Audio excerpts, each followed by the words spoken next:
Hello, boys and girls. Clownboy here. And much like you, I too am stuck at home. But that's not really a bad thing because one, it helps to keep us safe, and two, I'm stuck in my library. And as you see, I've got lots and lots and lots of books. I even have more books over on this side, but you can't see it because it's out of camera range. That's where I have all my comic books. But, as you see, with all my books here, I figured I'd read you one of my most favorite stories. And tonight, I'm going to read you a story from this book here called Fractured Fairy Tales by A.J. Jacobs. It's a collection of short stories based on the fairy tales.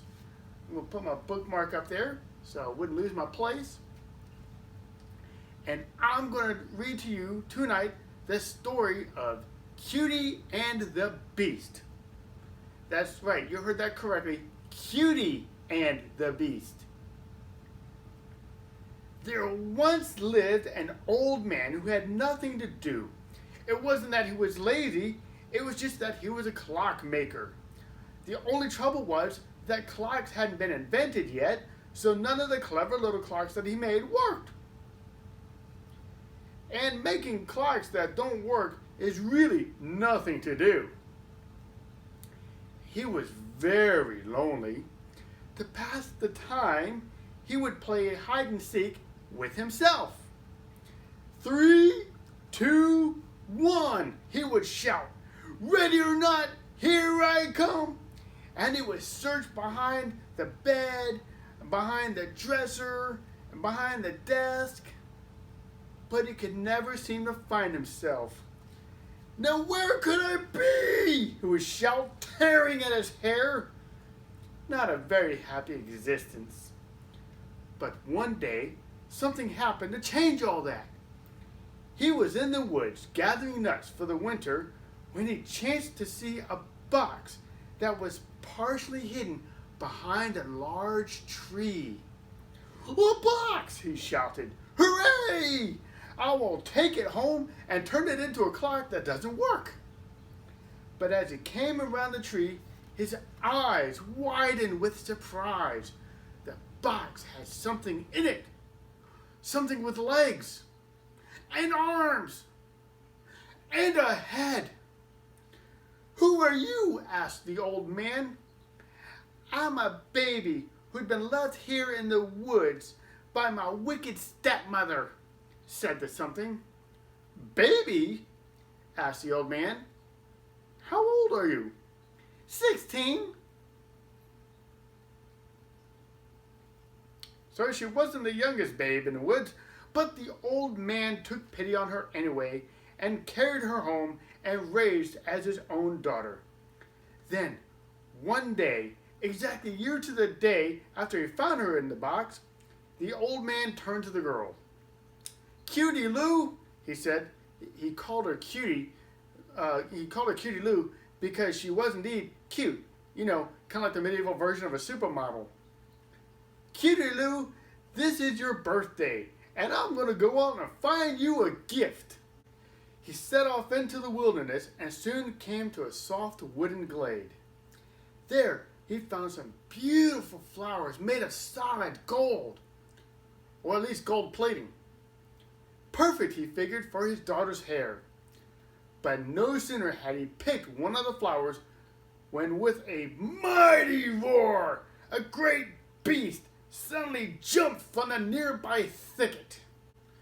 "You're picking my flowers," growled the beast, who was big and hairy and ugly, not like certain senators.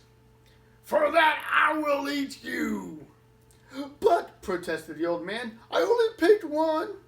"So I'll eat you once," said the beast. The old man pleaded for his life. "Listen," he said, "I'll give you a present. How about a clock that doesn't work?" "What else have you got?" "Nothing, only my cute little daughter." Well, this caused the beast to stop and think, for he was lonely and unhappy as beasts go. He put his arm around the old man and gave him his best beastly smile. "Listen, terrified old man," said the beast. "Tell you what I'm going to do, because I like you, and I think you like me.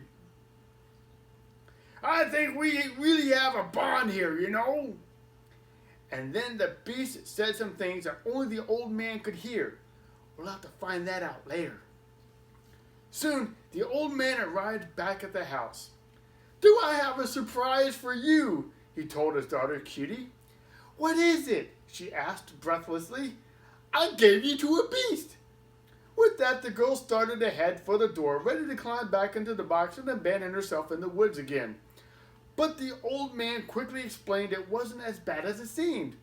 The beast, you see, didn't really think he was a beast at all. He thought he was a handsome prince who was bewitched, and all he needed was to be kissed by a beauty, or at least by a cutie. The beast had read something like that in a book or somewhere. For those of you that are curious, that's what he and the old man were talking about earlier in the wooded glade. Said the cutie. "If he really is a handsome prince, we could get married, and we could live happily forever after in a castle yet, and we could send our kids to the best school, and I could drive the carriage pull once a weekend in any case." The girl agreed and soon found herself in the forest glade where the beast had been anxiously waiting.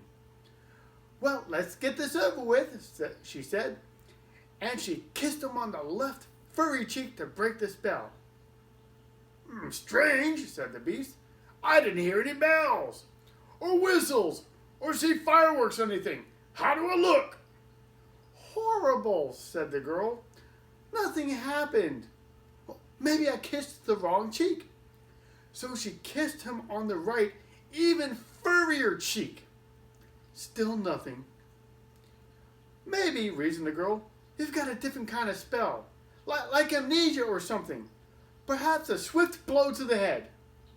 Well, willing to try anything, the beast agreed, and Cutie, with a large knotty oak branch in hand, got a good one up and wham! Tried to break that spell. Well, this time there was a change. The beast was still a beast, but only with a beastly headache. Cutie decided that if he was ever going to change back into a prince, he needed professional help. So she took the beast to the kingdom's wise man. He had an office downtown.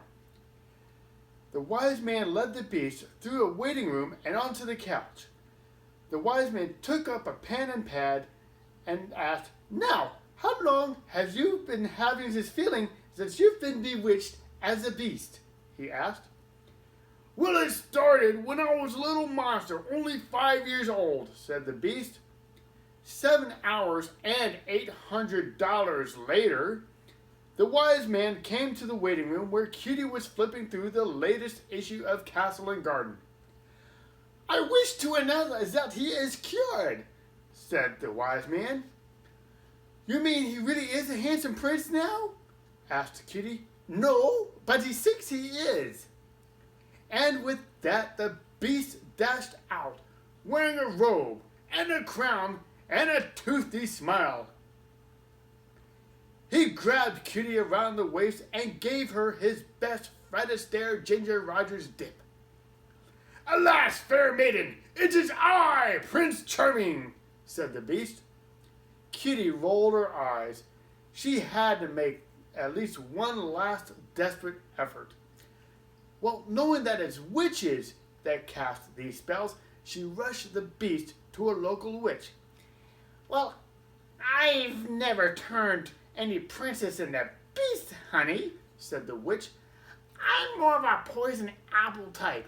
Did you see the job I did on Snow White?" "Never mind," said Cutie. "Isn't there anything you can do?" "Well, I could give him a shot of my witch's brew, although it could keep him all night. It's caffeinated."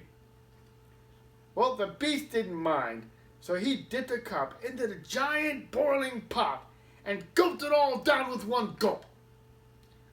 The earth began to tremble, and there was a flashing of blue lights, and then a huge roaring explosion.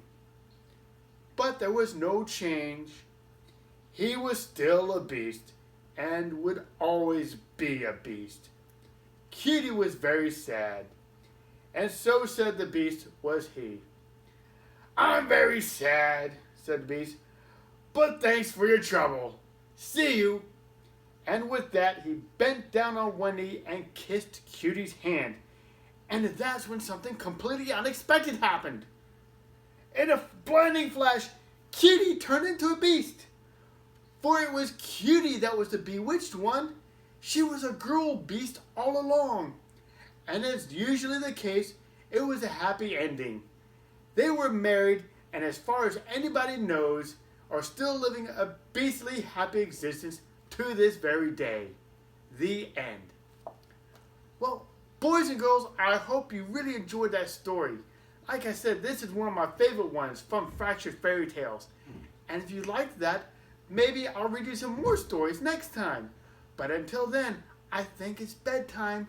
So brush your teeth, go to sleep, and I will see you next time. Have a good night.